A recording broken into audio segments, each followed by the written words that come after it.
नमस्कार, आप देख रहे हैं लोकमत राजस्थान। प्रदेश में छोटी सरकार यानी कि पंचायत और नगरीय निकाय चुनाव का इंतजार कर रहे लोगों के लिए एक बड़ी और बेहद महत्वपूर्ण खबर सामने आई है।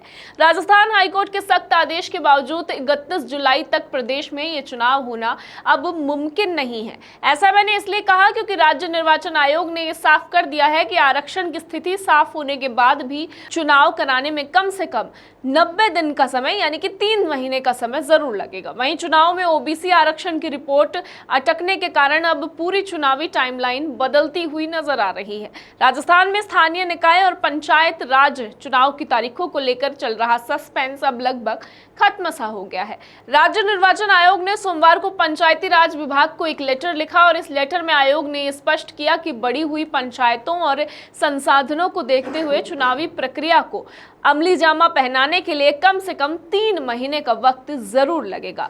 दरअसल अगर बात करें, राजस्थान हाईकोर्ट ने बीते 22 मई को यह आदेश जारी किया था कि आयोग को हर हाल में 31 जुलाई तक दोनों संस्थाओं के चुनाव कराने के निर्देश दिए गए। लेकिन ये पेच कहां फंसा ये भी जान लीजिए। राज्य में अब तक इन चुनावों के लिए अन्य पिछड़ा वर्ग यानी कि ओबीसी वर्ग के आरक्षण का निर्धारण नहीं हो पाया है। पंचायती राज विभाग ने इस संबंध में निर्वाचन आयोग को पत्र लिखकर बताया कि ओबीसी आयोग ने अपनी आरक्षण संबंधी रिपोर्ट सौंपने के लिए 14 अगस्त तक का समय मांगा है, जो कि 31 जुलाई से 14 दिन पूरा अधिक है। विभाग का यह भी कहना है कि अगर रिपोर्ट 14 अगस्त को आ जाती है यानी कि निर्धारित समय तक दे दी जाती है तो एससी, एसटी और ओबीसी और महिलाओं का आरक्षण फाइनल करने में 31 अगस्त तक का समय लग जाएगा और उसके बाद ही जो आगे की चुनावी प्रक्रिया है उनको करवाया जा सकेगा। इसके जवाब में निर्वाचन आयोग ने अपनी पूरी चुनावी रूपरेखा सामने रख दी है कि किस तरह से इस चुनाव को करवाया जाएगा। आयोग का कहना है कि 31 अगस्त को आरक्षण निर्धारित होने के बाद जिस दिन भी नोटिफिकेशन जारी होगा उसके 90 दिन भीतर चुनाव संपन्न करवा दिए जा चुके होंगे। इसमें 50 दिन का समय पंचायती राज संस्थाओं के चुनाव में लगेगा और 40 दिन का समय नगरीय निकाय चुनाव में लगने वाला है। आयोग की अगर माने तो आयोग के मुताबिक पंचायत चुनाव 4 चरणों में और नगरीय निकाय चुनाव 2 चरणों में करवाए जाने की संभावना जताई जा रही है।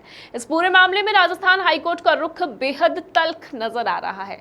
सरकार ने कोर्ट से दिसंबर तक का समय मांगा था, जिसे हाईकोर्ट की खंडपीठ ने साफ खारिज कर दिया है। कोर्ट ने कड़ी टिप्पणी करते हुए कहा है कि ओबीसी आयोग के गठन को 1 साल से ज्यादा का समय हो चुका है और आयोग के इस ढुलमुल रवैये को चुनाव में बाधा नहीं बनने दिया जाएगा। इसके साथ ही कोर्ट ने सरकार के बहानों को फटकारते हुए कहा है कि राजस्थान में बारिश और भीषण गर्मी जैसे बहाने अब मान्य नहीं है। यहाँ ऐसी कोई मौसम की चरम स्थिति नहीं है जिसे नागरिक सहन ना कर सके। जब सरकारी अधिकारियों का काम मौसम के कारण नहीं रुकता तो चुनाव आखिर कैसे रुकेंगे और क्यों रुकेंगे? चुनाव कराना सरकार का वैधानिक और अनिवार्य कर्तव्य है। साफ है कि हाईकोर्ट के कड़े रुख के बावजूद नीतिगत और प्रशासनिक वजहों से चुनाव अब आगे चलते हुए नजर आ रहे हैं। अब देखना यह होगा कि 31 अगस्त को आरक्षण की तस्वीर साफ होने के बाद निर्वाचन आयोग कितनी तेजी से चुनाव की तारीखों का बिगुल फूंकता है ताकि प्रदेश की छोटी सरकारों का गठन जल्द से जल्द हो सके।